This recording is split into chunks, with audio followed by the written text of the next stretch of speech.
ustedes van a ver que cuando Lucas empieza a resaltar la historia, empieza con los 12 en Jerusalén.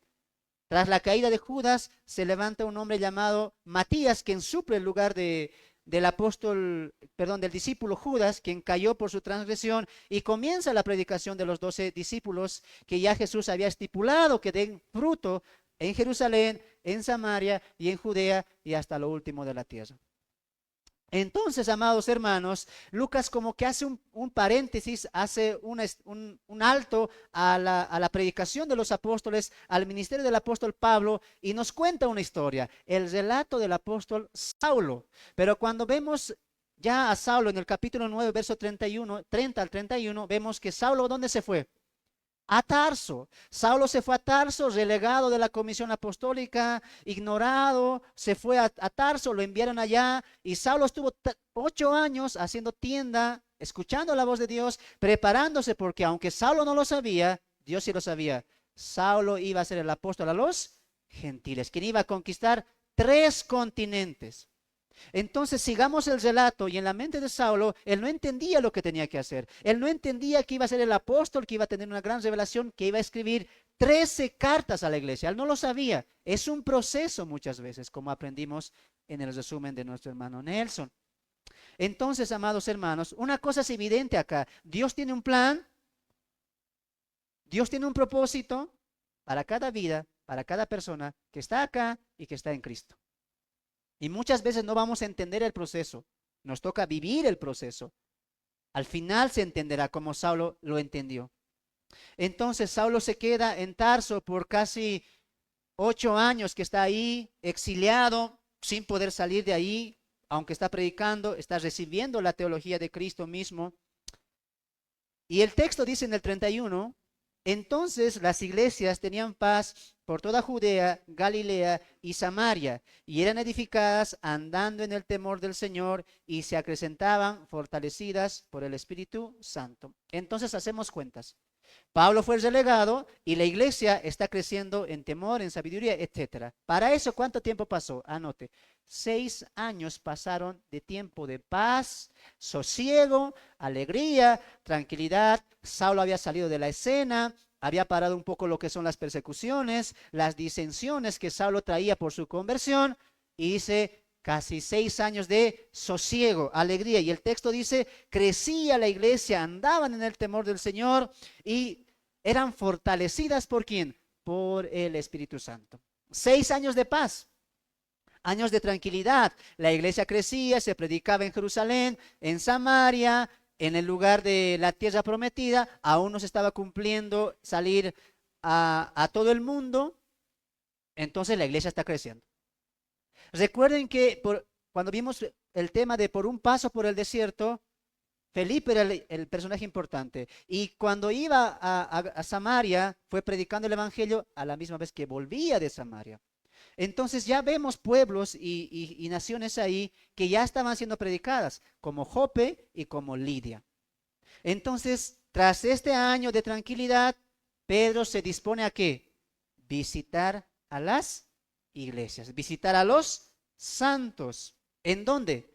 En Lidia. Así que vemos el versículo 32. Aconteció que Pedro, visitando a todos, vino también a los santos que habían en Lidia. Y hallando allí a uno que se llamaba Eneas, que hacía 8 años que estaba en cama, pues era paralítico.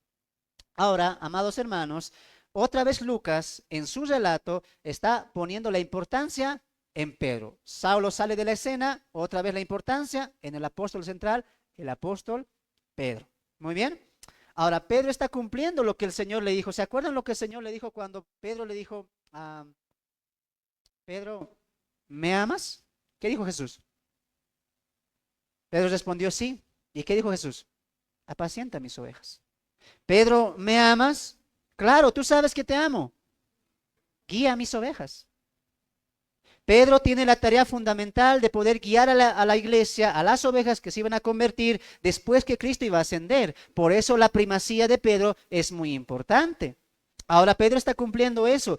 Pedro y los apóstoles eran los encargados de poder fortalecer a las iglesias, edificar a las iglesias. enseñar a las iglesias que no solamente estaban en Jerusalén, sino en Samaria, en Judea, en Jope, en Sarón, en Lidia. Había muchos lugares porque en 6 años ya la iglesia había crecido en el sector de Canaán. Entonces Pedro está cumpliendo el mandato: apacienta mis ovejas, guía mis iglesias, mis ovejas. Han pasado un promedio de 6 años donde la partida de Saulo desde la partida de Saulo y la iglesia crecía en el temor a Dios. Como lo hemos estado haciendo, veremos 2 cosas importantes en la porción del mensaje. Ahora quiero que pongan atención, amados hermanos, porque esto no solamente es un mensaje aplicativo, es un mensaje teológico. Estamos estudiando el libro de los Hechos expositivamente, y eso es lo importante de ver la Biblia expositivamente. Estamos tan radicados en solamente temas y no vemos la porción expositiva. Cuando hablamos de la porción expositiva nos referimos a que estamos estudiando un libro en su tema, en su contexto, en su trasfondo y en su aporte teológico. Claro que hay aplicación, pero antes de la aplicación viene el mensaje teológico. Muy bien, entonces 2 puntos importantes: el mensaje teológico y el mensaje práctico aplicativo para nosotros.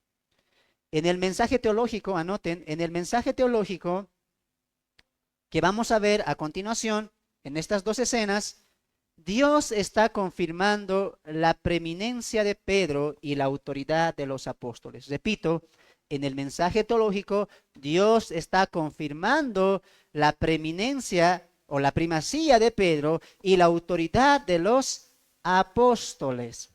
Entonces, cuando vemos relatos como la del cojo, cuando vemos relatos como las sanaciones que se van a hacer a lo largo de la historia de los Hechos, y vemos la curación de Eneas, y vemos a Dorcas resucitada, uno se pregunta en la línea teológica, ¿qué significa eso? Y Dios estaba confirmando a sus discípulos, a sus apóstoles, con el mensaje veraz. Dios endosa el ministerio. Dios ratifica el ministerio para que la gente vea que Pedro y los apóstoles serán los enviados por parte de Jesús. No solamente los apóstoles predican, sino que Dios también testifica juntamente con ellos. ¿Y cómo lo hace Dios? Obviamente Él no predica, obviamente Él no habla. Él hace esto a través de milagros, sanidades y acciones llamativas. Entonces quiero que entiendan esto. En la línea teológica que estamos siguiendo de los Hechos, los apóstoles predican, pero a la misma vez Dios está confirmando y testificando juntamente con ellos.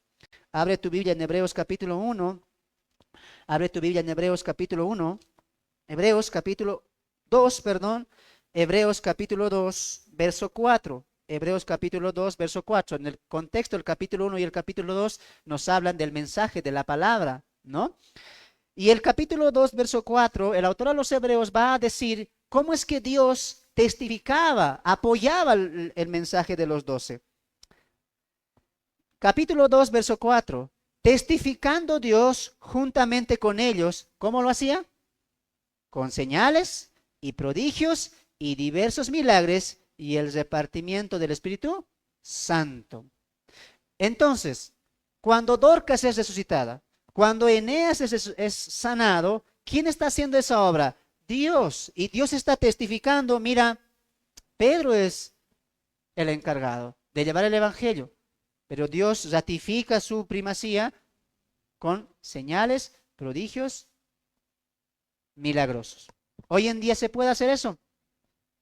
Claro, pero no es fundamental. No es fundamental. Como alguien me dijo, ¿no? Hermano, para saber que yo he nacido de nuevo y tengo el bautismo del Espíritu Santo, tengo que hablar en lenguas. Porque vemos en el libro de los Hechos que una vez que recibían el Espíritu Santo, hablaban en lenguas.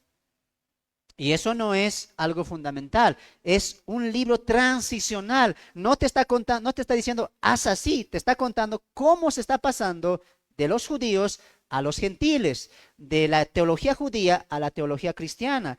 El libro de los Hechos es una transición de la teología judía a la teología cristiana, de Moisés a Jesús, de judíos a gentiles. Es un libro de transición. Entonces nos está narrando cómo Dios está usando los milagros para que los mismos judíos entiendan la predicación y el mensaje de los apóstoles. Hoy en día no. ¿Por qué? Porque Dios, ¿cómo confirma? Con el canon. El canon ya está cerrado. El canon ya está cerrado. El canon habla por sí mismo. Por eso el autor de los Hebreos diría que la palabra que es una espada de doble filo, penetra el corazón y discierne los pensamientos. Lo que convence ahora solamente es la sola escritura. Claro que puede haber milagros, claro que Dios puede hacer cierto tipo de cosas, pero en este tiempo, cuando el canon está cerrado, cuando la iglesia ya está establecida, Dios se glorifica y Dios confronta y Dios convierte a través de su palabra. Como lo dice el autor a Efesios, Pablo, que la palabra es la espada del Espíritu Santo. Muy bien, pero en ese tiempo no había canon. No se había escrito. Pablo recién se estaba convirtiendo. Pablo estaba en Tarsis. No había escritura. Entonces, ¿cómo Dios hacía que la gente se convierta? Milagros, sanidades, hechos ostentosos, como lo vamos a ver a continuación. Entonces, no es algo fundamental que se haya milagros. No es algo fundamental. Muy bien. Ahora avanzamos. Este es el mensaje teológico, ¿no? Dios confirmando la primacía de los apóstoles. De ahí que Jesús le diría a Pedro, ¿se acuerdan? A ti te daré las llaves del reino. A ti te daré las llaves del reino. ¿Y eso qué significa? No que Pedro está ahí como portero, ahí en las puertas del cielo, ¿no? No. ¿En qué sentido Dios le dio la llave? Que Pedro iba a abrir la predicación pero la predicación y la testificación del evangelio. Por eso Pedro es importante. Pedro abre la predicación ¿en dónde? En Jerusalén. Pedro confirma el bautismo del Espíritu Santo en Samaria y también en Judea. Y ahora Pedro es importante ¿por qué? Porque Pedro va a abrir la predicación ¿a quién? A Cornelio, el primer gentil convertido. Entonces cuando Jesús le dijo, tú vas a tener las llaves del reino de los cielos, lo que ates y desates, etcétera, le está diciendo, tú vas a ser el encargado de abrir la predicación a Israel, a Jerusalén, a Judea, a Samaria y a los gentiles. Una vez que vamos a llegar al capítulo 10, Pedro abre la predicación, desde ahí, ¿quién toma la importancia? Pablo. Eso lo vamos a ver más adelante. Entonces Dios sí está confirmando la primacía de Pedro y los 12. 2. El mensaje práctico. ¿Cuál es el mensaje práctico? El mensaje que vamos a ver en esta historia es que Dios tiene propósito en su misericordia. El propósito en la misericordia de Dios. Dios es misericordioso, Dios es bueno, Dios es un Dios que cumple lo que pedimos, sí, pero con un propósito. Y eso es lo que hoy vamos a ver el día de hoy. Entonces, dos cosas importantes. En la línea teológica, Dios confirmando la predicación y la autoría de Pedro como el que iba a abrir la predicación a todos, incluidos los gentiles. Y en el mensaje práctico, en la misericordia de Dios, hay un propósito. Con esto en mente, amados hermanos, vamos a ver dos historias el día de hoy. La historia de Eneas y la historia de Dorcas. La historia de Eneas y la historia de Dorcas. Vamos al capítulo 9 y leemos 4 versículos 32 al 35. Capítulo 9, verso 32 al 35.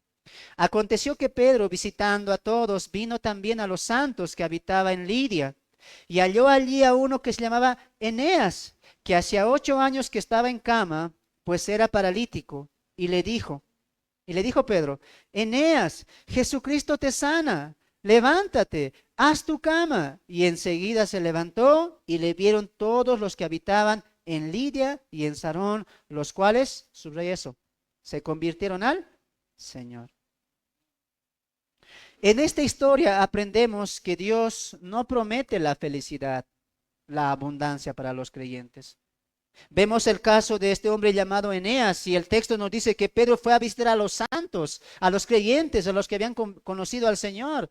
Dos casos importantes, Eneas y Dorcas van a ser creyentes, son creyentes. Y vemos a un Eneas, ¿cuánto tiempo estaba ahí en cama?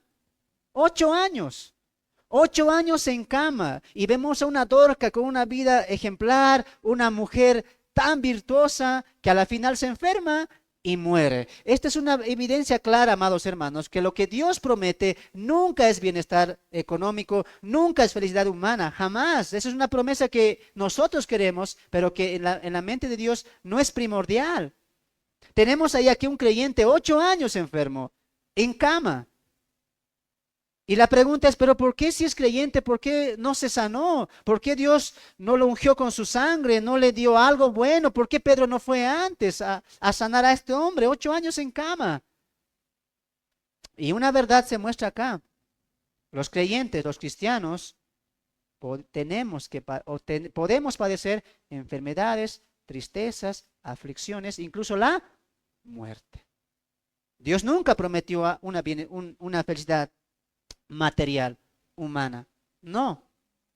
Es un error que pensemos que vamos a Dios porque Dios nos va a dar muchas cosas, nos bendice ciertas cosas y lo puede hacer, pero esa no es la primordial función de Dios. Dios quiere que crezcamos en lo espiritual y menguemos en lo espiritual. Hoy la iglesia quiere crecer en lo material y ser pequeños, menos en lo espiritual. Y eso no es así. Vemos el caso de Eneas, 8 años en cama. ¿Qué harían ustedes 8 años a ver ahí? ¿No dudarían de su fe? ¿No dirían, no, qué está pasando? ¿Por qué no me sano? Vemos la constancia de Eneas ahí, firme en la fe, firme en la fe. Los 8 años que está en cama, él sigue confiando en Dios, sigue creciendo en Dios. Es un santo de la iglesia al cual Pedro va a visitar. Vemos un hombre importante aquí el caso de Eneas. Por algo Lucas lo refleja y Dios permite eso. Dios quiere que entendamos esta historia no solamente como un milagro, sino como algo que tenemos que aplicarlos hoy a nuestras vidas. Podemos caer en cama, podemos enfermar, pero ¿eso va a menguar tu fe? ¿Eso va a acabar tu fe? ¿Eso va a desanimarte? Si es así, amados hermanos, tu fe no es sólida, porque Jesús dijo, ¿no? Una fe que se quebrante es como una fe que un hombre hizo su casa en la arena. Vinieron la tempestad, azotaron la casa y la casa cayó. Tanto en el que está cimentado en la arena como el que está cimentado en la roca, los dos van a tener tempestad, angustia, aflicción. El punto es que cuando llegue eso, tú no pierdas la fe, tú no debilites tu fe, al contrario, tú crezcas tu fe, aumentes tu fe. De eso se trata, porque la fe no solamente es creer, la fe es confianza y una confianza segura en Cristo. Mi fe no es dependiente. Yo no creo en Jesús cuando me va bien y cuando me va mal no le creo. No, mi fe no es dependiente. No depende de lo que Dios me da. No depende de mis circunstancias. Mi fe se mantiene firme a pesar de las circunstancias. Cuando vienen las olas, el sufrimiento, la tristeza, no tienen que mermar tu fe. Tu fe tiene que sobrepasar esas cosas. Y Eneas es un caso ejemplar de eso. 8 años en cama. Y los que han tenido enfermos me van a entender. ¿Saben cómo es cuidar a un enfermo? Hay que darle comida. Hay que cambiarle, hay que bañarle. Y dice el texto que él era paralítico. O sea que estaba en cama sin moverse. ¿Cuánto tiempo? 8 años. 8 años. Imagínense la familia de Eneas. Imagínense la familia de Eneas. ¿Cómo estaba sufriendo por causa de ver a su familiar así? No sabemos si él tenía hijos, no sabemos si él tenía familia, pero sí tenía conocidos, sí tenía hermanos que estaban allá juntamente con Eneas, porque necesitaba atención, necesitaba que le ayuden. Pero lo que Eneas no sabía es que Dios sí le iba a sanar. Pero Dios le iba a sanar a su tiempo y a su manera. Y eso es lo importante que entendamos en la historia. Dios quiere que nosotros vivamos bien, que nosotros tengamos abundancia, sí, y que mantenernos felices, pero muchas veces Dios va a utilizar el proceso de la aflicción para llegar al conocimiento de la satisfacción en el Señor Jesucristo. Eneas no lo sabía. Eneas al primer año tal vez perdió la esperanza, no sano, como la mujer de flujo de sangre. ¿Cuántos años estaba ella?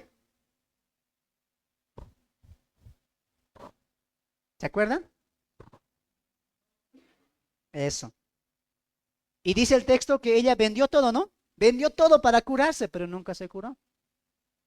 En este caso vemos a un caso de Eneas. Yo me imagino el primer año no me sano, pero creí en el Señor. Y he visto milagros que ha hecho Pedro en Jerusalén. ¿Por qué no pasa aquí lo mismo? Segundo año, tercer año, cuarto año, 8 años Eneas sufriendo de esta parálisis, pero confiando en el Señor. Lo que Eneas no sabía es que Dios iba a tener misericordia de Eneas. a su tiempo y a la forma de Dios. Hermanos, cuando nosotros tengamos aflicciones, tenemos que entender que la mejora no va a venir a nuestro tiempo ni porque oremos. Es el tiempo de Dios, a la manera de Dios.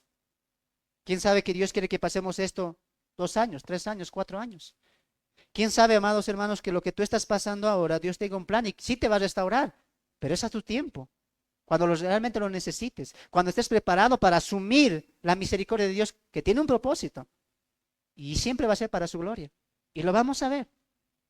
Eneas es un caso que tal vez podemos decir perdido, no hay más, pero Dios se acuerda de Eneas y envía a su apóstol para que Eneas sea sanado. Dios en cada milagro tiene un propósito. En la historia de Eneas vemos el propósito, porque en el verso 35, ¿qué dice? Todos al ver esto, en Sarón, ¿qué hicieron? Se han convertido al Señor. Se han convertido al Señor. Dios en cada milagro tiene un propósito, y es que muchos crean a través de la vida restaurada. Y esto es lo importante, amados hermanos. Esto es lo importante. Cuando nosotros vemos las aflicciones en nuestras vidas, queremos una salida rápida. Queremos una respuesta rápida. Queremos nosotros que esto acabe ya, porque muchas veces no podemos soportarlo, porque muchas veces nos lastima, porque muchas veces no podemos más. Vidas quebrantadas, papás no creyentes, papás separados, muerte de una persona, separaciones de parejas, rupturas, engaños, traiciones. Muchos hemos venido así aquí a la iglesia. Así hemos encontrado al Señor, porque nuestra vida estaba en angustia, en tristezas, y hasta el día de hoy lo está. La gran diferencia es que tenemos la esperanza de que Dios está con nosotros y que lo que estamos pasando ahora, sea en esta vida o en la venidera, dejará de ser, se acabará. Esa es la esperanza que tenía Eneas y esa es la esperanza que Dios hoy está enseñando. Pero en esta esperanza, Dios dice: yo tengo un propósito. Yo sé que tú quieres ser sano, yo sé que las cosas que estás viviendo quieres que tú acaben, pero sabes que no estás listo para eso. Tienes que pasar esto. Pasa esta tribulación, pasa el valle del sufrimiento, porque cuando llegue el final, yo te enseñaré por qué llegó el milagro a tu vida. Y es lo que yo aprendí en mi vida, amados hermanos. Tuve yo que pasar mucha aflicción, mucha tristeza, tuve yo que contaminarme con el mundo, amar el mundo, vivir en el mundo, para que ahora entienda que Dios me estaba dando ese proceso hasta entender cuando llegó el milagro. ¿Sabes cuál milagro? Conocí a Cristo. Entregué mi vida al Señor Jesucristo y ese propósito es el cual tenía el caso de Eneas. ¿Sabes por qué Dios no lo sanó? ¿Sabes por qué Dios lo sana ahora? Porque con la sanación de Eneas, muchos se han convertido. Muchos han encontrado al Señor. Muchos han declarado y confesado el nombre del Señor Jesucristo. Entonces, amados hermanos, no se trata de si Dios me sana hoy, si Dios resuelve mi problema hoy, si Dios hace que esto pase hoy. No se trata de eso. Se trata de cuál es el propósito. Escucha, si tú estás pasando algo y quieres que acabe, ¿pero por qué? ¿Qué es lo que te puede motivar? Si tú tienes una conversación con Dios y le dices: ¿sabes, Señor? Estoy pasando esto y quiero que esto acabe. La pregunta es ¿por qué? ¿Qué es lo que te motiva? Si yo te doy sanidad, diría Dios, o si yo hago que esto acabe, ¿cuál sería el propósito? ¿Un bienestar? ¿Estar bien? Lo vimos ayer en el evangelismo, ¿se acuerdan? Un creyente puede estar bien con su familia, pero al final va a partir. Un creyente puede tener economía, puede tener sustento, pero al final no va a llevar nada. Nada va a llevar. El propósito de Dios no es tanto humano, material. El propósito de Dios es espiritual. Dios tuvo un propósito con la restauración de Eneas, que a través de su sanidad muchos crean, muchos le glorifiquen, muchos le confiesen. Entonces, amados hermanos, cuando tú estés pasando enfermedad, aflicción, tristeza, pruebas, tú tienes que decir: Señor, yo quiero salir de esto, para que cuando yo salga de esto, muchos te glorifiquen al ver lo que tú hiciste en mi vida. Si yo salgo de esta enfermedad que estoy pasando y me duele, me carcome y no sé qué hacer, cuando llegue tu sanidad, cuando llegue tu milagro, mi vida sea un testimonio vivo para que muchos crean a través de lo que tú hiciste por mí. El punto aquí no son los milagros, el punto aquí es con qué propósito, qué es lo que te motiva a que tu vida cambie, a que tu enfermedad se acabe, a que tu aflicción se cuerte, se acabe. ¿Es para glorificar a Dios o no? Ayer lo vimos. Todo gira en cuanto a la glorificación de Dios. No se trata de que yo quiero acabar esto para yo estar tranquilo. No se trata de que yo quiero sanar para que mi familia esté tranquila. No, se trata de que yo quiero recibir tu milagro para que después que yo sea un milagro a la sociedad. Ese es el punto. Dios no sanó a Eneas porque Dios sabía, es ahora. Pedro, ve y visita. Hay un hombre allá en Lidia, llamado Eneas. Sánalo porque en ese milagro que yo voy a hacer, muchos se van a convertir. Muchos van a mirar eso. Y muchos van a decir, queremos conocer al mismo Jesús. Esto se trata de propósitos, esto se trata de motivaciones. ¿Qué es lo que te motiva a sanar? ¿Qué es lo que te motiva a acabar con tu problema? ¿Qué es lo que te motiva? ¿Acercarte a Dios? ¿Presentar a Dios más? Lo mismo pasó en la pandemia. Mucha gente quería sanarse. Estaban los hospitales llenos para sanarse, pero su motivación era incorrecta. Su motivación para sanar era vivir sus vidas, acabar sus metas, cumplir sus sueños, ver crecer a sus hijos. Pero nadie dijo, yo quiero ser sano, Señor. Sáname de este COVID porque yo quiero testificar de tu nombre. Yo quiero anunciar de tu nombre. Lo mismo pasa con los problemas que estamos viviendo. Lo mismo pasa con la pérdida de trabajo. Lo mismo pasa cuando no hay economía, cuando no tienes salida. Tú tienes que decir, Señor, yo quiero salir de esto para que mucha gente vea que tú haces un milagro y que en mi milagro yo pueda testificar de ti y muchos más sean alcanzados por tu misericordia, por tu gracia y por tu bondad. Eso es testificar de Cristo. No se trata de ser egoístas, se trata de mirar a los demás. Y esa es la mirada de Dios en nuestros milagros. Una vez más, repito, ¿cuál es tu motivación para acabar tu problema? ¿Qué es lo que te motiva? ¿Acercarte a Dios o acercarte a ti mismo? ¿Qué es lo que te motiva? Si Dios te daría la sanidad hoy, ¿qué harías mañana? ¿Qué harías con un cuerpo sano? ¿Qué harías sin problemas? ¿Qué harías? Escuchen lo que voy a decir. Muchas veces Dios va a utilizar nuestra enfermedad, nuestra aflicción, nuestra tristeza. ¿Sabes por qué? Porque Dios quiere mostrarnos y enseñarnos que aún así en la enfermedad, Dios quiere usarnos. Dios quiere usarnos. No se trata de cómo estemos. No se trata de cuán bien estemos. Se trata del servicio a Dios a pesar de cómo estemos, a pesar de cómo vivamos. No vamos a vivir vidas felices. No hay eso, no existe eso. Se trata de vivir esperanzados y confiados, sustentados y agarrados de Cristo, como dice Pablo. Se trata de vivir a Cristo. Se trata de confesarlo y de no separarse de Él.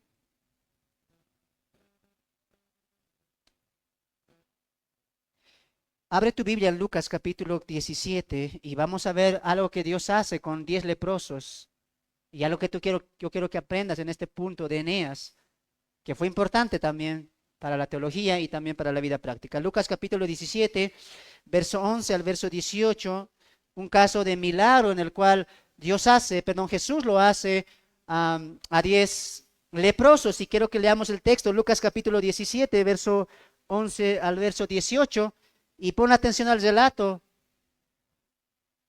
Yendo Jesús a Jerusalén, pasaba entre Samaria y Galilea.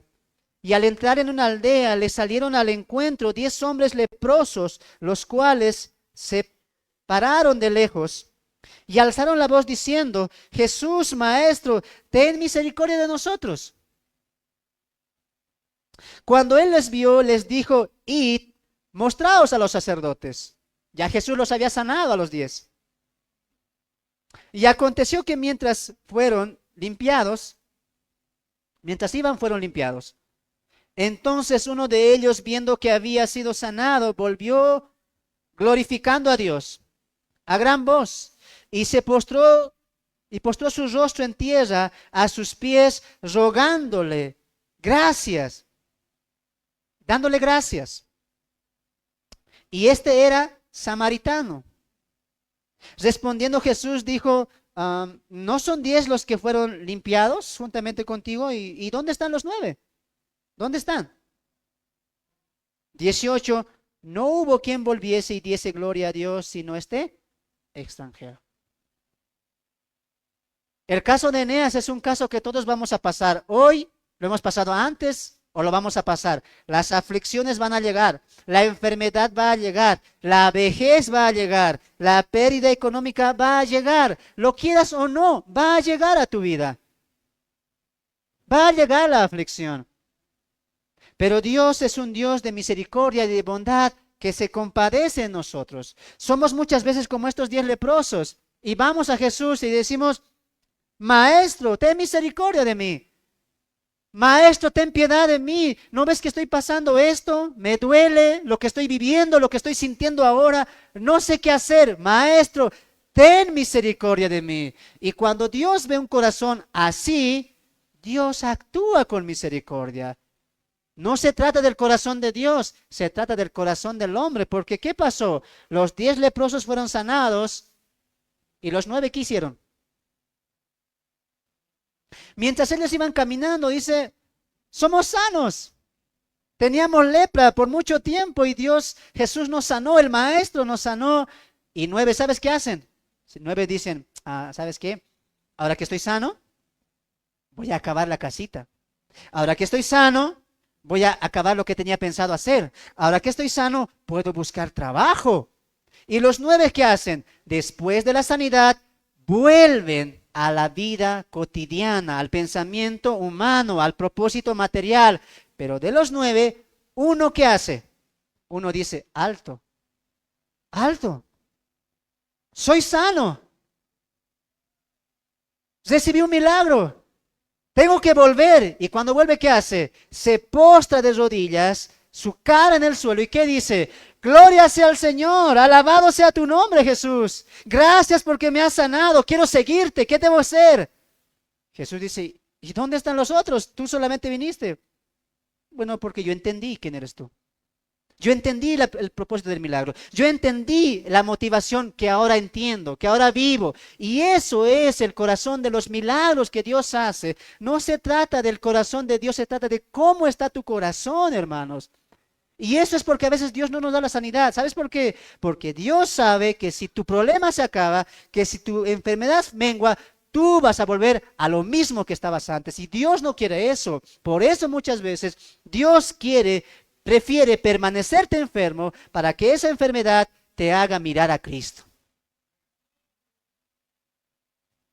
No seamos como los 9. Bueno, estoy sano y ahora sí, creo que voy a sacar una deuda, préstamo más y voy a acabar la fachada, creo que tengo fuerzas. Y lo hago. Acabado lo que voy a empezar y Jesús dice, para eso quieres la sanidad. Para eso quieres que tus problemas acaben, para seguir tu vida. Qué triste por ti, no has entendido el propósito en los milagros y en la bendición y en la misericordia de Dios. Dios cuando llega su misericordia, su gracia, su milagro en tu vida es para que tú entiendas como el leproso y digas, gloria al Señor, se acabó mi problema, estoy sano, gracias Señor, ¿qué debo hacer? Tengo que anunciar tu palabra, entendí quién eres tú, alabado sea tu nombre. ¿Eso hacen muchos? No hacen eso muchos. Qué lindo sería que tú cuando recibas un milagro de Dios, y no solamente una sanidad, cuando recibimos un dinero como parte de un pago, ¿es motivo de dar gloria a Dios, sí o no? Claro. Alguien te paga y dices, toma por tu trabajo. ¿Y tú qué haces? Muy bien, distribuyo. Esto para mi familia, esto para mi casa, esto para mí, esto para mi pollo, esto para mis hijos. ¿Y para Dios? ¿En qué momento tú dices, oh, gloria Señor, gracias? 50 bolivianos cayó en mi mano. Gracias Señor, bendito sea tu nombre. La salud, la vida y que estamos respirando es muestra del milagro de Dios, ¿sí o no? Claro, ¿y por qué no decir, gracias, bendito Señor? Gracias porque mi mamá respira, mis hijos respiran. Bendito, alabado sea tu nombre. No hacemos eso porque no estamos entendiendo que Dios en nuestras vidas hace milagros. Y esperamos un milagro ostentoso, fabuloso, extraordinario, cuando no entendemos que el simplemente hecho de respirar y ver a nuestros seres queridos es un milagro. Es una muestra de la misericordia de Dios. El leproso, uno de los leprosos, entendió esta verdad y lo que Dios hace. Se postró en tierra y dice, gracias, gracias Señor, gracias. Espero que ustedes entiendan así la bondad de Dios. Repite una vez más, no se trata del corazón de Dios, si Dios lo quiere hacer, Él lo quiere hacer. Se trata de tu corazón. ¿Qué abunda acá? ¿Por qué quieres que esto acabe? ¿Por qué quieres ser librado de esto? ¿Para ti o para Él? En cada cosa que Dios hace para con nosotros, Él es glorificado, Él es exaltado, Él es el alabado. No tú, ni yo, ni el milagro, sino el autor de los milagros, que es Dios. Son partes del sacrificio por la promesa. Dios sabe que los 8 años de Eneas va a traer fruto. Y Dios sabe lo que estás pasando ahora, lo que estás sintiendo ahora. Al final tiene que haber un fruto. Y tiene que ser ese fruto para su gloria y alabanza de su nombre. Los que están enfermos hoy y los que van a estar enfermos mañana de esta iglesia, los que me están mirando por la transmisión, tienes que entender eso. Cuando llegue este momento, yo quiero salir de esto para glorificar el nombre de Dios. Ese tiene que ser el punto importante. Y el texto continúa, volvemos a Hechos, capítulo 9, verso 35, y dice, y le vieron todos los que habitaban en Lidia y en Sarón, los cuales se convirtieron al Señor. Ahora, esto es interesante porque Lucas dice que lo vieron, pero imagínense, porque Pedro, ¿qué le dice? Eneas, Jesucristo te sana. Y estas palabras son tremendas. Levántate y haz tu cama. ¿Sabes qué significa eso? Hermano Johnny, pongamos en el caso de Eneas. Cuando miras esa cama, o la cama donde estuviste, ¿qué simboliza esa cama para ti? Sufrimiento, aflicción. En esta cama estoy en esta cama mucho tiempo. 8 años postrado en esta cama, sin moverme de esta cama, mirando esta cama. Pero Pedro le dice, haz tu cama. Mira tu aflicción. Ya no está. Ya no está. Has salido de esa aflicción. Esa cama que te sometía, ya no está. Hazla, recógela. ¿Por qué? Porque Jesucristo te ha sanado. Haz tu cama, levántate, has sido librado. Levántate, has sido salvado. Levántate, has sido restaurado. Mira tu aflicción, ya no está. ¿Por qué? Porque Jesucristo te ha sanado. Amén, gloria a Dios. Imagínate, Johnny, ¿qué hizo ahí Eneas? Cuando la gente, Eneas, ¿eres tú? Estaba trayéndote un poco de comida para que comas, pero te veo parado, te veo levantado. Y la gente se acerca, ¿y qué crees que dijo Eneas? ¡Milagro! Jesucristo me ha sanado. 8 años estuve en cama, le oraba al Señor, escuchaba la predicación de ustedes, oraba, pero Cristo se acordó de mí, envió a su apóstol y me sanó. Bendito sea el nombre de Dios. Y la gente que escuchaba eso, ¿qué decía?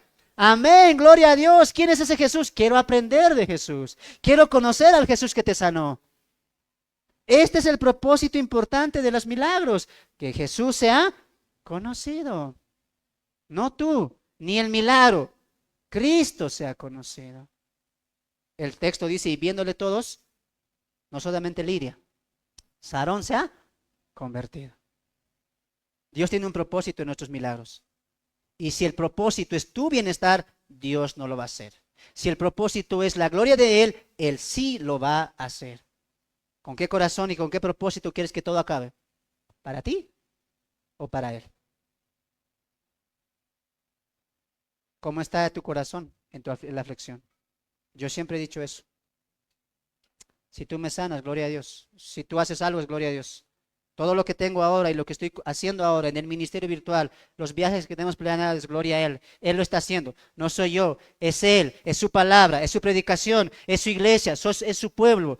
Soy su siervo, nada es mío, no hay de qué jactarse. A Él sea la gloria siempre y para siempre, amados hermanos. Haya un milagro, hay una vida convertida, hay un niño restaurado. La gloria sea a Él, siempre, para siempre. Y amados hermanos, no solamente le glorificamos en la salida de la tribulación, en las calmas de las aflicciones, también nosotros le vamos a glorificar aún en medio de la enfermedad. Tenemos que glorificarlo, gracias Señor, porque a través de esto tú me muestras tu misericordia, porque si no fuera por esto, tal vez yo me perdería en los deseos del mundo, en mis propósitos, pero tú eres tan misericordioso que utilizas esta aflicción a mi vida para que yo me acerque más a ti. De manera que Dios utiliza tanto las bendiciones como también utiliza las aflicciones. La una y la otra son bendición. La una y la otra, gloria sea a ti. Alabado sea a ti. Me sanas, bendito sea tu nombre. Estoy así, bendito sea tu nombre. Porque en mi debilidad tu poder se perfecciona. Diga el débil, fuerte soy. Fuerte soy. Porque lo que me está pasando ahora y lo que estoy viviendo ahora me están haciendo entender que mis planes no son perfectos, que lo que decidí no es perfecto, que mi mente no está perfecta, que lo que yo quiero está mal. Sé tú tomando mi vida y controlando mi vida para que en ese proceso yo muera y tú vivas en mí. Ese es el propósito de Dios. Y cuando pase eso, tú vas a impactar a mucha gente. Tú vas a ser bendición a mucha gente. Vas a dejar de ser un paralítico. Tú vas a empezar a ser el milagro de las demás personas. No pidamos tanto un milagro, pidamos ser el milagro, en enfermedad o no. Eneas es un caso importante que nos enseña que la misericordia de Dios tiene un propósito. Avanzamos, capítulo 9, verso 36. Había entonces en Jope una discípula llamada Tabita, que traducido quiere decir Dorcas. Esta abundaba en buenas obras y en limosnas que hacía. Ahora es interesante que Lucas coloque dos importancias de esta mujer. Y no es casualidad que Lucas habla primeramente de un varón y luego habla de una mujer. Entonces, amados hermanos, en esta historia aprendemos que otra vez Dios no promete completa felicidad. Dorcas enferma, Dorcas muerta. No, hermano, ¿cómo es posible? Los cristianos estamos llamados a ser victoriosos, porque ¿cómo estamos, hermanos? En victoria, prosperados, gloria a Dios. ¿Así? ¿Cómo está la iglesia? Bendecida, prosperada. Bueno, eso es lo que tú quieres, pero Dios no va a querer eso. Tú puedes decir cómo te sientes, tú puedes decir lo que quieres, pero la última palabra la tiene Dios. Y Dios dice, si creen en mí, tienen que padecer por mí. ¿Es necesario padecer por causa de mí? Qué lindo que la iglesia diría eso, ¿no? ¿Cómo está la iglesia? Bendecida, pero también padeciendo por Cristo. ¡Gloria a Dios! Hoy somos muy positivistas, muy mente positiva. Y la historia de Eneas y Dorcas nos enseña que no es así. Nos enfermamos, tenemos tristezas y muchos de nosotros van a morir. A menos de 10 kilómetros de la ciudad de Lidia estaba la ciudad de Jope, camino a Cesarea, que de seguro se convirtieron por la predicación de Felipe, quien pasó por ahí. Para esto vamos al capítulo 8, verso 40 del mismo Hechos, y vas a ver que en la ciudad de Lidia, de cerca a Sarón y también Jope, ya había pasado el evangelista Felipe. Verso 40 del capítulo 8. Pero Felipe se encontró en Azoto y pasando anunciaba el evangelio a todas las ciudades, ahí está incluido Lidia, Jope y Sarón, hasta que llegó a Cesarea, donde Pedro está yendo, porque va a ir hasta Cesarea. Entonces vemos que ya tenían el evangelio, que eran cristianos, que eran creyentes, como lo dice Pedro, eran santos, eran discípulos. Nuevamente vemos la vulnerabilidad de los creyentes. Eneas enfermo, Dorcas muerta. Una muestra más de que los sufrimientos son necesarios. Lucas pone importancia en dos características de Dorcas. Una vez más leemos el verso 36 y dice, había una discípula llamada Tabita, que traducido quiere decir Dorcas. Esta, ¿qué dice? Subraya eso. Abundaba. Abundaba en dos cosas. Buenas obras y limosnas. Los que están aquí presencial y los del Facebook también, ¿qué entienden por buenas obras? ¿Mm? El texto dice, abundaba, hacía mucho, no poco, no lo necesario. No dice, hacía buenas obras, abundaba en buenas obras y abundaba en limosnas. ¿Qué entienden por buenas obras? Predicando.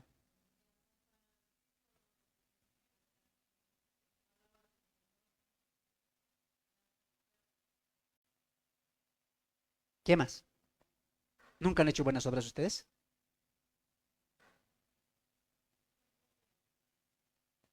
Abundaba en buenas obras, dice.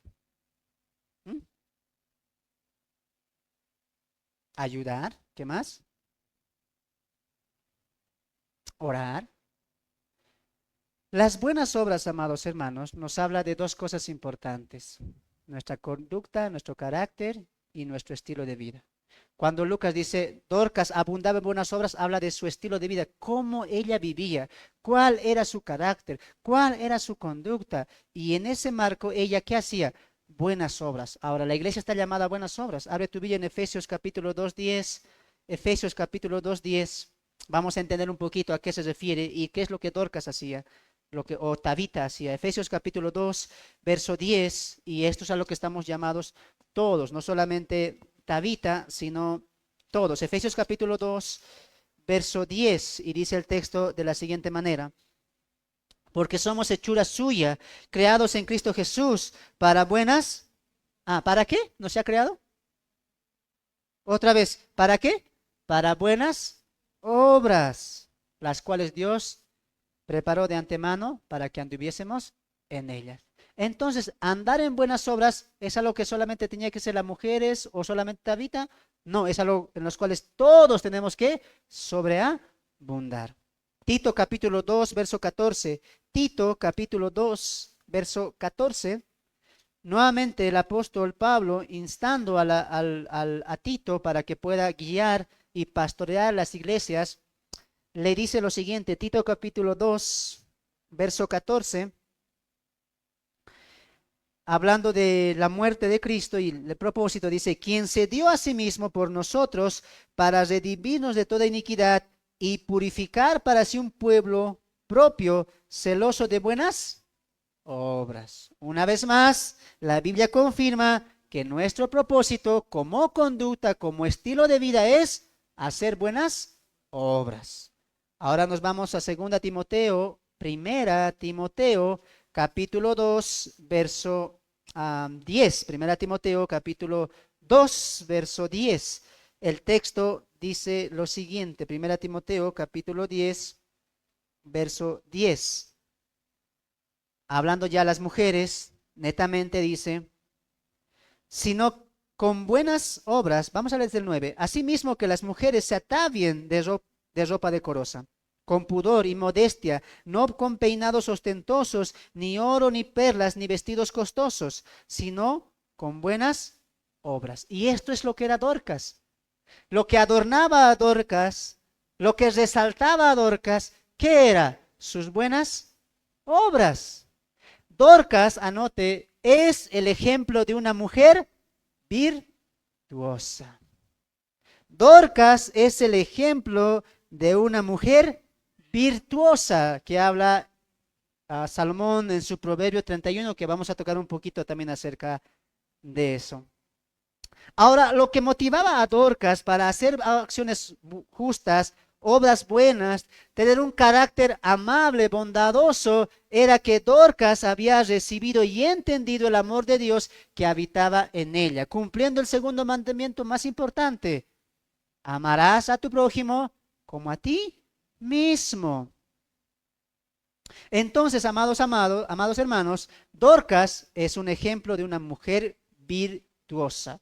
¿Y qué significa eso? Una mujer que tiene muchas virtudes. Y una mujer que tiene muchas virtudes no es cómo se viste, no es su apariencia, no es lo que tiene. Una mujer virtuosa es cómo es su conducta y cuál es su estilo de vida. El texto dice en 2 Timoteo que, que lo que le decore a las mujeres, ¿qué tiene que ser? Las buenas obras, ¿no?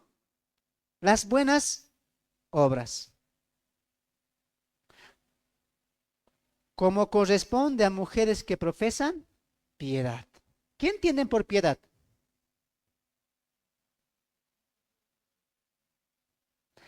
No. ¿Mm? Ocupación, compasión, ya. Pero recuerdan lo que dice Pablo en Timoteo también. Todo aquel que quiera vivir piadosamente padecerá persecución. ¿Qué significa eso? O sea, el que vive bonito, amable, no. En las dos cartas pastorales de Timoteo y Tito, la piedad, ¿qué significa? Vivir conforme a la voluntad de Dios. Los que viven conforme a la voluntad de Dios van a sufrir afrenta, aflicción, etc. No se trata de ser buenitos, amables, bondadosos, no, se trata de vivir bajo la voluntad de Dios. Por eso Pablo que dice en Tito 2:10, sino aquellas mujeres que profesan piedad. Muy bien, entonces ahí vemos que vivir nuestra vida, nuestro estilo de vida, haciendo acciones justas, obrando en bien, es algo que todos debemos hacer. Ahora díganme ustedes, hermanos de presencial, ¿cuáles serían las acciones justas? ¿Cuáles serían las obras justas? ¿Mm? A ver los del Facebook también. ¿Cuáles serían las obras justas? Estamos siendo en claro. Dios nos llamó para hacer obras buenas, obras justas, acciones buenas. La pregunta es, ¿cuáles son esas obras? ¿Mm? ¿Cuáles son? Estos hermanos nunca han hecho obras justas. ¿Cuáles serían obras justas? ¿Qué creen que Dorcas hacía? ¿Mm?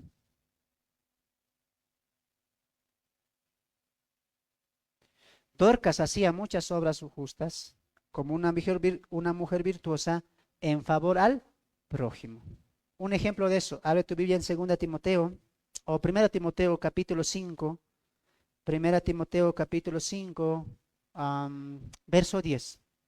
1 Timoteo capítulo 5, verso 10, y aquí es muy importante ver el relato de las mujeres. El relato de las mujeres. 1 Timoteo 5, 10. Vamos a leer desde el verso 9. Sea puesta en lista solo la viuda, no menor de 60 años, que haya sido esposa de un solo marido. Pablo está dando instrucciones a las viudas, a las mujeres, y dice en el verso 10, que tenga buen testimonio de buenas obras. ¿Cuáles? Ahí está. Si ha criado a sus hijos, si ha practicado la hospitalidad, si ha lavado los pies de los santos. Wow. Se ha socorrido a los afligidos, se ha practicado toda buena obra.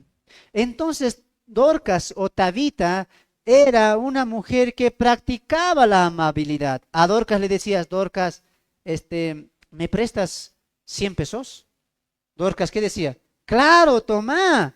Pero nosotros, ¿qué hacemos? ¿Para qué? ¿Por qué? ¿Cuándo me las devolver? No, Dorcas abundaba en buenas obras. A Dorcas le decía, Dorcas, tengo un problema, necesito esto. Dorcas decía, muy bien, hay que ser bueno con las personas. Hay que mostrar el amor de Dios para con los afligidos. Hay que ser dadivosos. Dorcas era dadivosa, Dorcas daba, y lo dice más adelante, abundaba en limosnas. ¿Qué es una limosna? Un dinero o un bien que le das a una persona de escasos recursos. Le damos porque necesita mucha ayuda. Un ejemplo de una mujer virtuosa, abre tu Biblia en Proverbios capítulo 31. Proverbios capítulo 31, y este es como era Dorcas. Proverbios capítulo 31, Proverbios capítulo 31, Proverbios 31, verso 10. Vamos a leer hasta el 14, ¿ya? Proverbios capítulo 31, verso 10. La palabra de Dios dice así: mujer virtuosa, ¿quién la hallará? Porque su estima sobrepasa largamente al de las piedras preciosas. Tiene un valor grande, un valor excesivo. Y dice el texto, más que las piedras preciosas, ¿quién vale más? La mujer virtuosa. Ahora entiendes por qué fueron dos hombres a Lidia por Pedro. Pedro, ven, Dorcas murió. Es que era una mujer muy amada. Y cuando llega Pedro, ¿quiénes se reúnen? Dice, la sala estaba llena de ¿qué? De viudas. ¿Y qué decían? Mira lo que hizo Dorcas, esto tejió, esto nos regaló, esto nos obsequió. Y lloraban la gente. ¿Por qué lloraban? Porque Dorcas era una mujer muy valerosa, de mucha estima. La querían, la amaban por su carácter, por su amabilidad, porque ofrecía y daba incluso de lo que no tenía. Y el texto dice, una mujer así vale más que muchas piedras preciosas. De manera que la mujer virtuosa es de gran valor. Verso 11. El corazón de su marido está en ella confiado y no carece de ganancias. Sí, una mujer virtuosa, el marido puede confiar en la mujer virtuosa. El marido le da el dinero y dice, tú lo vas a administrar. ¿Por qué? Porque la mujer virtuosa no hace mermar el dinero. La mujer virtuosa hace crecer el dinero. Por eso un marido, o el marido dice que está confiado en ella. La mujer virtuosa es inteligente, no hace pérdidas, hace ganancias. 12. Le da ella bien y no mal todos los días de su vida. Busca lana y lino y con voluntad trabaja con sus manos. La mujer virtuosa no es, ¿qué? La mujer virtuosa no es floja. La mujer virtuosa, ¿qué es? Trabajadora. Hace. Dorcas hacía las cosas a su mano, hilaba, conseguía lana. ¿Y qué hacía? Esto no es para mí, esto no es para vender, esto es para ustedes. Mira, te hice esto. No pueden, ustedes no queremos una Dorca aquí, ¿no? Una Dorca queremos aquí. Una Dorca que diga, mira, hice esto para ti, hermano. Uy, gracias, hermana, que Dios te bendiga. Con tus manos yo lo voy a valorar. Dorcas era una mujer que hacía, que no perdía el tiempo. Era una mujer trabajadora, como la figura de una mujer virtuosa. Y a eso están llamadas no solamente las mujeres, sino también los varones. Una mujer virtuosa entonces no se queda, pues no, a las 10 me voy a levantar, porque frío está haciendo. No, la mujer virtuosa es trabajadora, esté o no esté casada. La mujer virtuosa mira por los demás, esté o no esté casada. ¿Sabes por qué? Porque quiero que anotes lo siguiente. Porque antes de ser esposa, antes de ser una hija, antes de ser una hermana, antes de ser lo que seas como mujer, tú eres cristiana. Y como cristiana tú estás llamado a buenas obras, a abundar en buenas obras. A que tus obras, las que haces, sean lo que te adornen, sean lo que te resalte, sean lo que te den valor. No se trata de que tienen por sus esposas. Es que yo tengo que vivir por esto. Es que yo tengo que hacer estas cosas. No me fijo en los demás. No, antes de ser mujer, esposa, tú eres cristiana. Ese es el punto importante. Avanzamos. 15. Se levanta aún de noche y da comida a su familia y raciona a sus criadas. Ordenada, servicial. A Dorcas no hay que decirle, o a una mujer virtuosa no hay que decirle, haz esto, tienes que hacer esto. Una mujer virtuosa sabe lo que tiene que hacer. Dorcas sabía que estaba llamada a bendecir a las hermanas. Y aunque ella no predicaba, ella con sus buenas obras reflejaba el amor de Dios hacia las almas perdidas, lo que hizo Jesús. Verso 16. Considera la heredad y la compra y planta viña del fruto de una mujer muy trabajadora, ciña de fuerza sus lomos y esfuerza sus brazos, ve que va bien sus negocios, su lámpara no se apagará. Una mujer virtuosa como Dorcas no se desanimaba. No veía la gratitud de los demás. Ella lo hacía por amor y servicio a los demás. Y el 20 dice, alarga su mano al... ¿Es hacia Dorcas o no hacia Dorcas? Dice el texto, ¿en qué abundaba? En limosna. Ella daba, extendía su mano al pobre, al necesitado. Muchas veces nosotros no somos así, ¿no? Cuando hay que alargar la mano, ¿qué hacemos?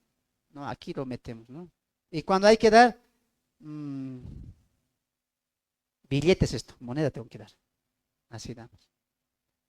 Hermanos, las mujeres de hoy, de acá, de la iglesia y de todo lugar, tienen que ser dadivosas, tienen que saber dar. Pero a veces, hermanos, la mujer dice, no, es que para la comida, para la escuela, para el colegio, no va a alcanzar, estito nomás daremos. A veces no somos dadivosos, hermanos. ¿Cuánto más, hermanos, debemos ser dadivosos con la obra y con el Señor? Muchas veces no mostramos la misericordia de Dios. Queremos que nos den misericordia a nosotros, pero no damos eso a otros. Ahora, hermanos, ¿cuándo se puede dar? Según el contexto bíblico, ¿cuándo se puede dar? ¿Cuando nos sobra? No. Cuando ya tenemos sustento, abrigo, comida, lo demás ya podemos dar a los demás, compartir a los demás. De eso se trata. Por eso Jesús, ¿qué dijo? Más bienaventurado es dar que recibir. Es mejor eso. Es mejor dar por la necesidad. Y no solamente por los pobres, sino también por causa de la obra. Imagínate tú a Tabita sentada aquí. Y yo diría, Tabita está aquí sentada. Hermano, necesitamos esto, necesitamos tal cosa. ¿Qué crees que haría Tabita? ¿Qué crees que haría si estuviera sentada acá? Hermano, un ratito, yo voy a dar, yo voy a comprar, yo voy a hacer esto, yo voy a hacer lo otro. Tabita era una mujer virtuosa que se sacrificaba por los demás, por eso los demás la recuerdan. Pero hoy en día la iglesia no quiere dar. Somos mezquinos para dar. ¿Y sabes eso qué síntoma es? El síntoma de Ananías y Zafira. ¿Cuál era ese síntoma? Avaricia. ¿Avaricia? ¿Qué es avaricia? Para mí necesito algo para mí. ¿Y Dios está en favor de eso? ¿Por qué has hecho que Satanás coloque eso en tu corazón? Eres avaro. Quieres para ti. Tabita no. Tabita, ¿qué decía? Doy de lo que no tengo, doy de lo que no puedo dar. Aún así, lo que puedo, lo que tengo, poco o mucho voy a dar. No tengo dinero, sé hacer con mis manos. Y el salón lleno de gente, de mujeres que amaban a Tabita. ¿Cuántos de aquí quisieran ser Tabitas? A ver. Unito los demás. No, hermano, no. ¿Cómo voy a sacrificar mi mercado? No, dice, ¿no? ¿Cuánta estima tendrá Dios por Tabita? Una mujer muy virtuosa es Tabita. Es importante que entendamos, amados hermanos, que nosotros abundamos en buenas obras para que esas buenas obras, otra vez, nos lleven a la glorificación de Dios. Cuando Jesús dijo, hey hermanos, ustedes van a ser la luz y la sal del mundo, ¿a qué se refirió? ¿Qué es la luz? Testimonio. Es un testimonio que damos. Abre tu Biblia en Mateo 5, 14 al 16 para finalizar este punto de las buenas obras. Mateo capítulo 5, verso 14 al verso 16. Y cuando tocamos este puntos o este tipo de temas, a muchos como que nos duele, ¿no? Nos dicen, no quiero saber de estas cosas, del dinero. Es algo que yo pienso que tú tienes que trabajar con Dios, ¿no? Y decirle, Dios, no quiero, no sé, me duele, me cuesta dar de lo que tengo. Es un problema que tú tienes. Y es momento que hables con Dios y decirle, Señor, cámbiame esto. Yo también tuve eso. Pero todo lo que hacemos en buenas obras siempre glorifica a Dios. Mateo capítulo 5, verso 14 al verso 16. Escucha lo que dice el texto. Vosotros sois la luz del mundo. Una ciudad asentada sobre un monte no se puede esconder, ni se enciende una luz y se pone debajo de un almud, sino sobre el candelero, y alumbra a todos los que están en casa. Ahora escucha esto. Así alumbre vuestra luz delante de los hombres, para que vean vuestras buenas obras. ¿Y qué va a pasar? Glorifiquen a vuestro Padre que está en los... Entonces, cuando Tabita hacía buenas obras, ¿a quién glorificaba la gente? A Dios. Y cuando Tabita muere, la gente se entristece. Por eso busca a Pedro. Sana a Tabita. Tabita hizo esto. Mira lo que hizo. Ella nos amaba. Vemos una gran aflicción por Tabita. Las buenas obras, amados hermanos, nos dejan un testimonio. Mujeres y varones también. ¿Cómo quieren que les recuerden su partida? Hermana María, hermana Irma, hermana Marta, ¿cómo quieres que te recuerde la iglesia, tu familia? Porque te va a recordar de una otra manera. ¿Cómo recordaron a Tabita? Una mujer virtuosa, amaba al Señor, nos amaba, dejó un grande testimonio. ¿Qué testimonio tú vas a dejar? ¿Cómo te va a recordar la gente? La gente no olvida, la gente mira, la gente te observa. Tu conducta, tu carácter, allá afuera estás siendo bien observado. ¿Qué tipo de legado vas a dejar? La gente, ¿qué va a hablar de ti? Las buenas obras glorifican a Dios. Las malas obras de nosotros los cristianos, ¿la glorificarán a Dios? Hacen que el evangelio sea vituperado. Dos cosas haces: o obras bien o obras mal. O glorificas a Dios o haces vituperar el evangelio. Es que, hermano, yo me enojo, así siempre soy, no puedo cambiar. Cambia. No, hermano, me han hecho esto, me han hecho lo otro y necesito venganza. Bueno, si quieres hacer vituperar el evangelio, discute. Si quieres hacer vituperar el evangelio, pleitea, pues. Ten celos, iras, contiendas, haz eso. Cuando haces eso, tú haces vituperar el evangelio. Pero cuando muestras amabilidad, bondad, templanza, paciencia, haces que el nombre de Dios sea glorificado. De una u otra manera, los cristianos estamos obrando, o bueno o malo, o glorificamos o hacemos que Cristo sea vituperado. Está en ti, está en mí. Y Dios, ¿qué dice? Celoso de buenas obras. Yo sé que tú tienes un carácter, yo sé que tú tienes una manera de ser. Pero cuando te pares ante el problema, tú muestras el carácter y la conducta de Cristo, no el tuyo. Ocúltalo, ocúltalo el tuyo. ¿Sabes por qué? Porque nosotros tenemos que entender que ahí afuera el mundo está oscuro, está en tinieblas. Pero también nunca olviden que hay un mundo dentro de nosotros que también es oscuro, que también es malo, que también es perverso, que tiene carácter, que se enoja, que pleitea, que es egoísta. Por lo tanto, hay un mundo allá afuera en la oscuridad, pero aquí también hay una oscuridad. Por eso es importante que mientras veamos a nuestro interior, entendamos que nosotros tenemos que ir muriendo poco a poco. Para que el que obre no seamos nosotros, sea Él. Porque cuando nosotros obramos, hacemos vituperar. ¿Sí o no? Sí. Cuando abrimos nuestras boquitas con nuestra conducta, uy, esa boquita, ¿cómo es? Y la gente de afuera dice, así es cristiano, ¿ve? Así me quiere llevar a la iglesia. ¿Para eso? Nunca olvides que aquí dentro de ti está tu mayor enemigo, tu carácter, tu conducta.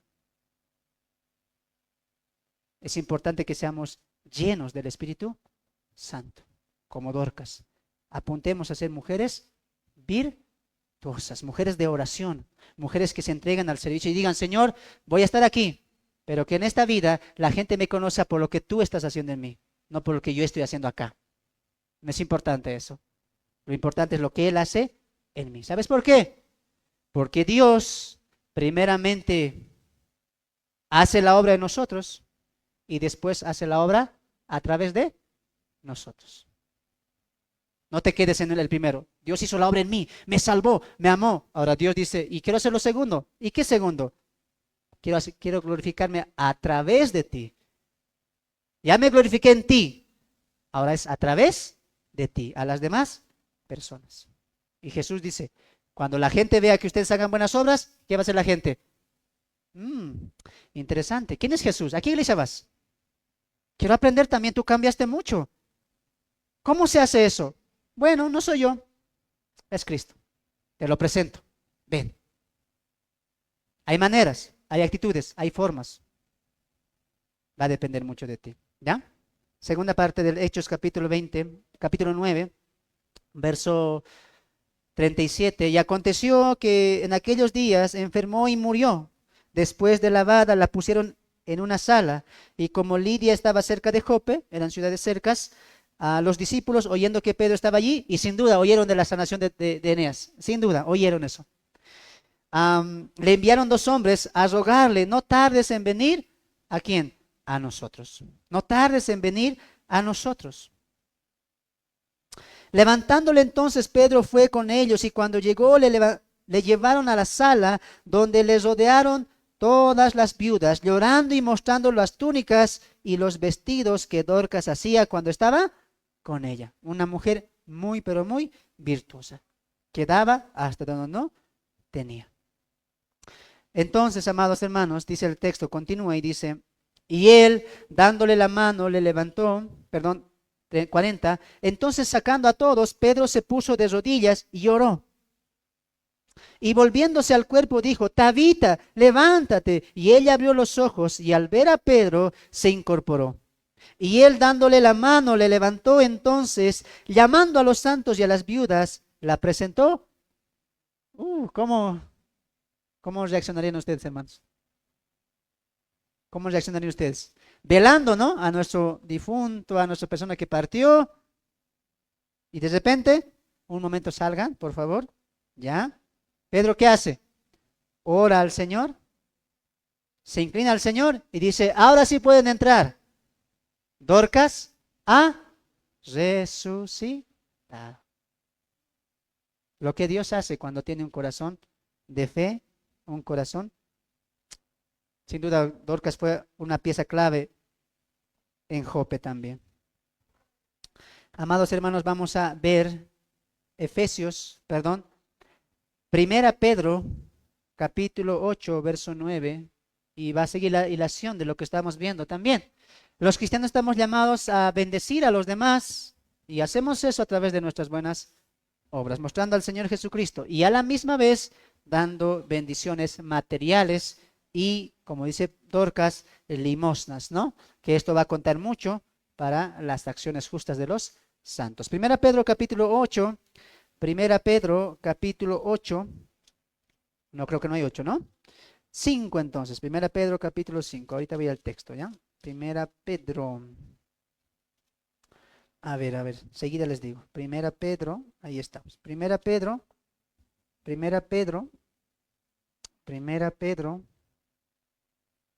capítulo 3, verso 9, vamos a leer desde el verso 8, ¿ya?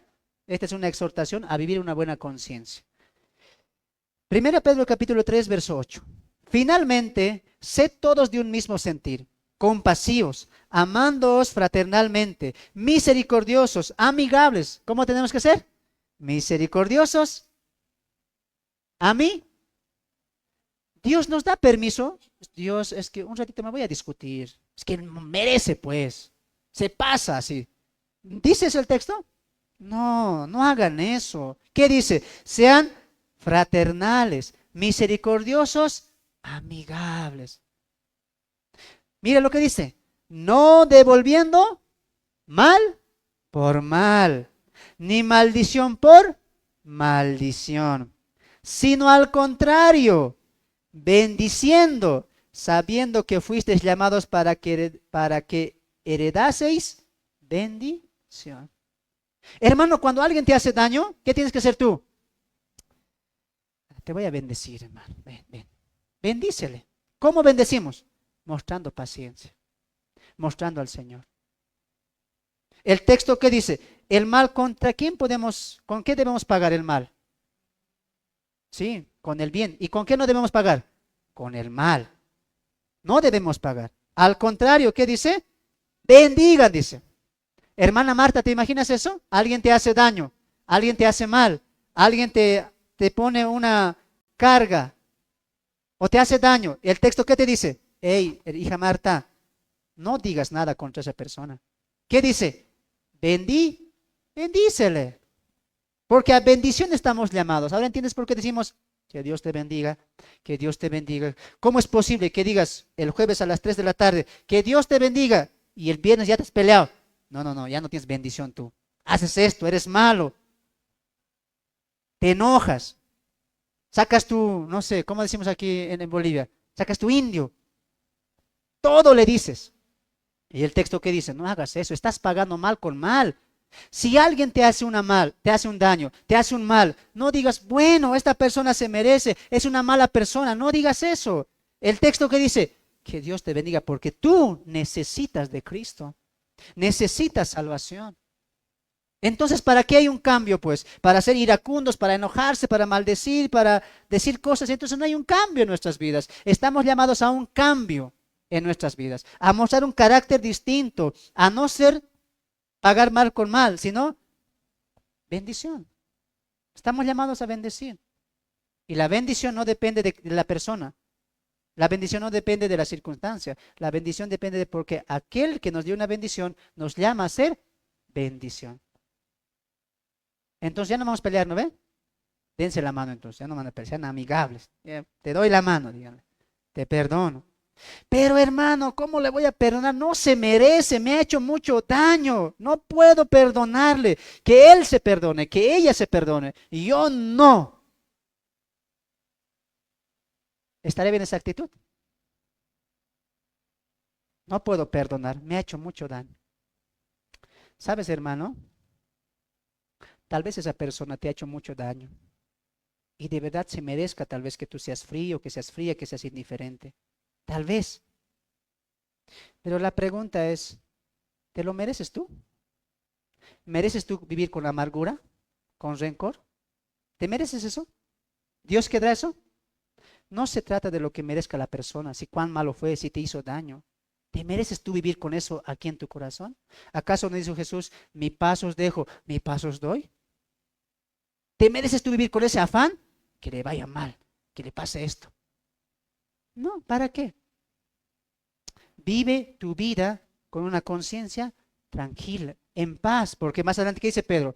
El que quiere ver, el que quiere paz, el que quiera ver la vida buena, busque la paz, sígala. No, no, no, con tu locura no me vas a afectar. Yo vivo en paz con el Señor. Eso nos falta, vivir en paz. En paz nos falta, amados. Entonces, ¿para qué hemos sido llamados? Para bendición. Para finalizar, Hechos capítulo 8, finalizamos con la historia. 41. Y él dándole la mano, la levantó, entonces llamando a los santos y a las viudas les presentó viva. Entonces fue notorio en todo Jope y muchos, otra vez, creyeron en el Señor. Propósitos, resultado. Y aconteció que se quedó muchos días en Jope y en casa de un cierto Simón curtidor. Y así finaliza nuestro tercer periodo, sacrificios por causa de la promesa. La siguiente semana entramos con el periodo 4, fundamentos de la promesa. Así que, amados hermanos, la historia de hoy nos enseña una verdad, una conducta, una vida. Pónganse de pie. Saludamos a los que están mirando por Facebook también, a todos los que se han conectado, por los saludos que nos han ido dejando también. Vamos a llegar hasta acá. Hemos visto sosiego, cosecha, alegría, había esperanza, la iglesia estaba creciendo, pero Dios no se quedó ahí. Pero llegó a Jope, pero llegó a Lidia, ¿y qué pasó? A través de los milagros, Cristo fue glorificado.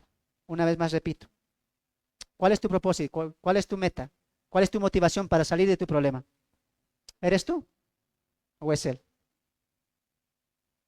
¿A quién será glorificado? ¿A ti o a Él? Vamos a orar nosotros en este tiempo para agradecer por la palabra del Señor. Padre, te damos gracias por todo lo que tú has hecho en nuestras vidas y lo has hecho hasta el día de hoy. Vimos que tú tienes el control, incluso en el destierro, exilio de Saulo. Señor, no entendíamos esa parte, pero ahora entendemos muy bien el por qué Saulo fue exiliado casi 8 años allá en Tarso, Señor. Tú estabas tratando con su vida, tú estabas tratando con su carácter, estabas enseñándole muchas cosas y muchos de nosotros necesitamos ese tiempo ese tiempo a solas contigo, ese tiempo exiliados y desterrados, para que en ese tiempo de soledad te busquemos a ti. Te busquemos a ti, tu conocimiento, tu rostro, tu bondad, tu amor. Saulo estuvo 8 años físicamente solo, pero tú lo acompañaste. Tú estuviste con él en su comienzo y al final de su ministerio. Ayúdanos a entender que muchos de nosotros necesitamos un tiempo a solas contigo. Ya, urgente, hoy mismo queremos tener un tiempo a solas contigo para derramarnos, Señor, en lágrimas, porque ¿a quién iremos, Señor?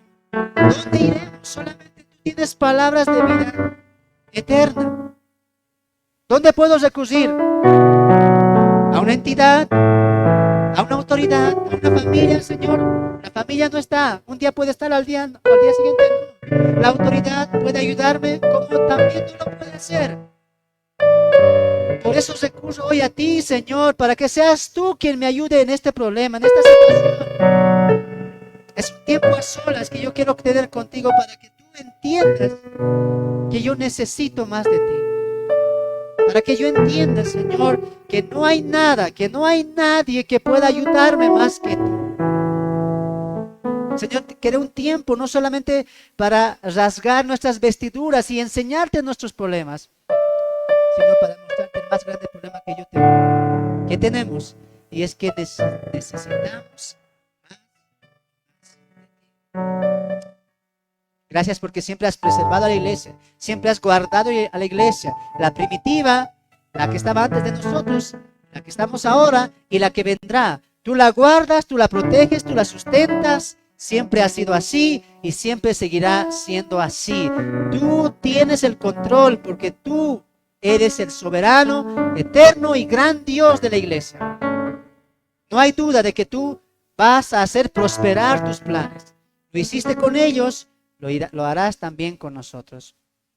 Gracias, Señor, porque en estas dos historias vemos tu misericordia, tu bondad, tu gracia, tu amor, tu piedad para con nosotros, Señor. Muchos de nosotros, no solamente en esta iglesia, sino en todas las iglesias a nivel mundial, tenemos enfermos, tenemos gente paralítica, tenemos ancianos, tenemos gente con muchas enfermedades, Señor.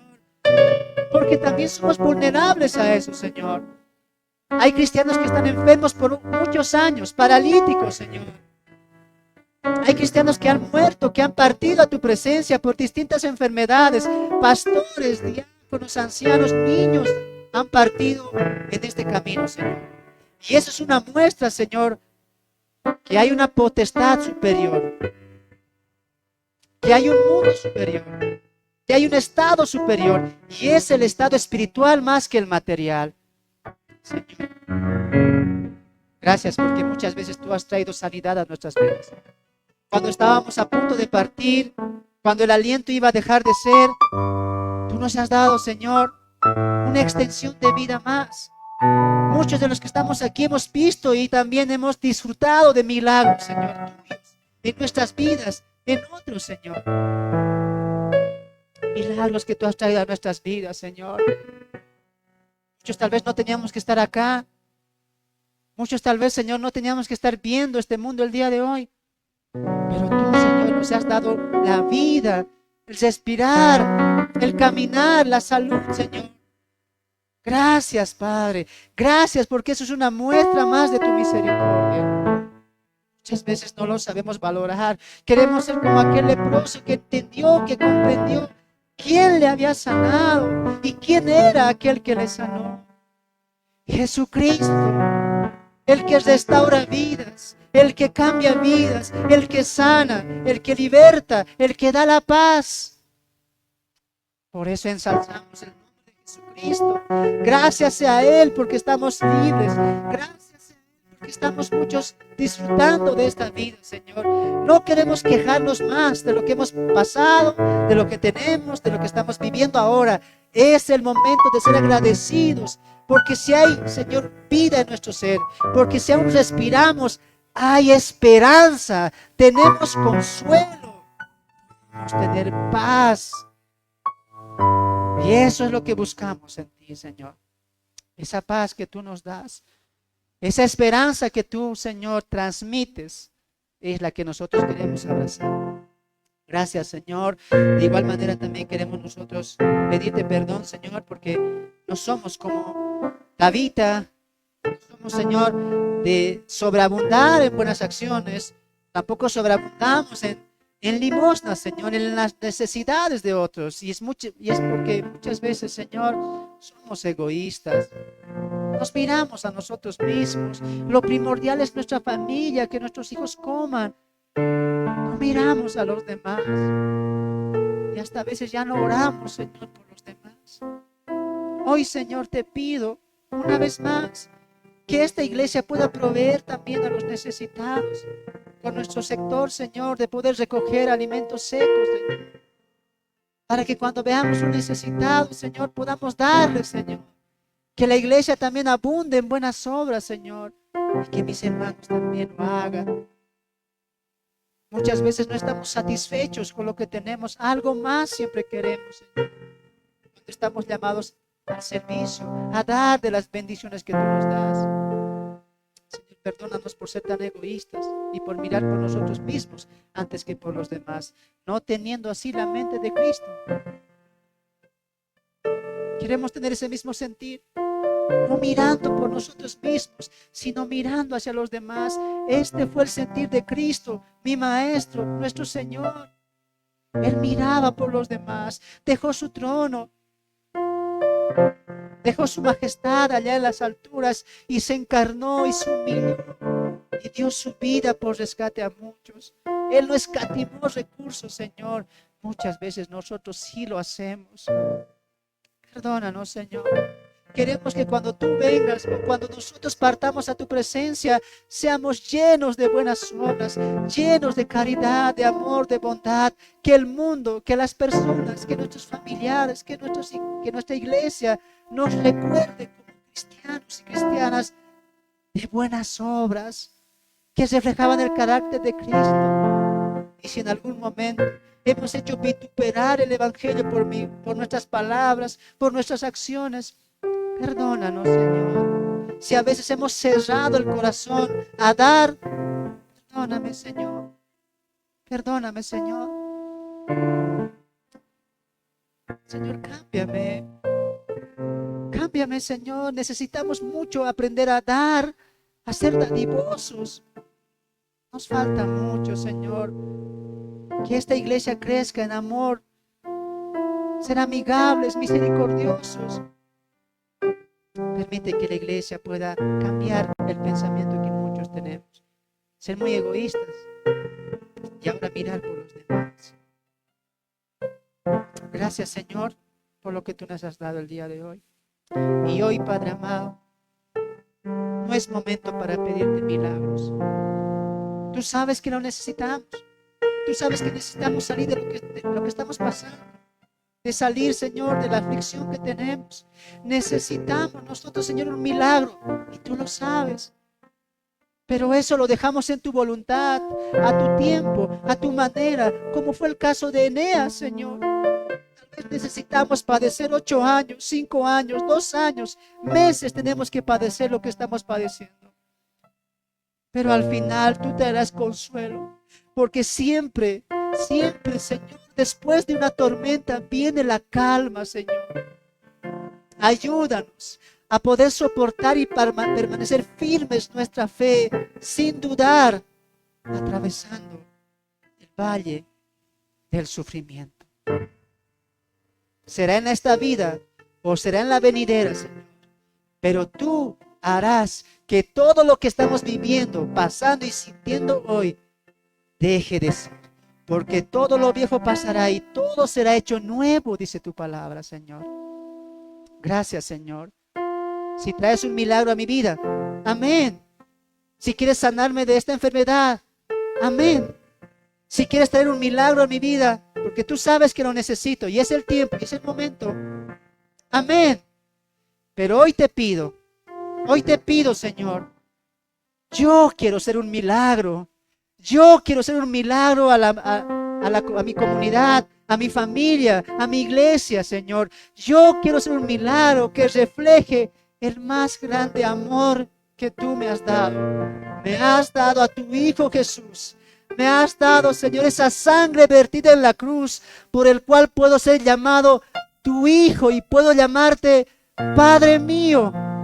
Ese es el más grande milagro que tú hiciste en mí. Y es el milagro que yo quiero reflejar a los demás. Gracias, porque yo sé que tú eres bueno. Yo sé que tú te compadeces por mis hermanos. Si hay alguien aquí que está pasando algún sufrimiento, alguna situación triste que le está agobiando, que le está lastimando, Señor, y no quiere decirlo, no quiere contarlo, te pido que estés con él, con ella, Señor. Restaura su vida. Háblale, Señor. Que él te pueda buscar, que él se pueda acercar más a ti, que lo que esté pasando o lo que esté sucediendo en su vida se acerque, haga que se acerque más a ti, para que te conozca y te entienda, Señor. Y si alguien aquí está pasando por enfermedad, por algún dolor en su cuerpo, Señor, yo te pido, Señor, así como Pedro oró, Señor, yo te pido que tengas misericordia, Señor, tengas bondad, Señor. Hoy hemos entendido que si cuando tú traes un milagro, siempre va a ser para tu gloria. Señor, no te pido, Señor, que llegues el milagro hoy. Prepara nuestro corazón para cuando llegue ese milagro. Gracias, Señor, porque sé que tú eres bondadoso, eres fiel, eres misericordioso. Y a pesar de nuestras aflicciones, de nuestros matrimonios mal, de nuestros hijos que tal vez nos hacen sufrir, de la pérdida de familiares que hemos padecido, Señor, tú estás con nosotros, Señor. Tú estarás con nosotros, como estuviste con Pablo, alentándonos y dándonos fortaleza, Señor. Ayúdanos a entender que es necesario que estas cosas nos pasen, que es necesario que vivamos estas cosas, Señor, para que aprendamos a depender más de ti. Necesitamos depender más de ti. Queremos caer de rodillas delante de ti, para que cuando nos levantemos encontremos la victoria. Bienvenidos a Proclama Estudio Viviendo con una perspectiva bíblica, en donde te damos las herramientas necesarias para que aprendas a estudiar tu Biblia.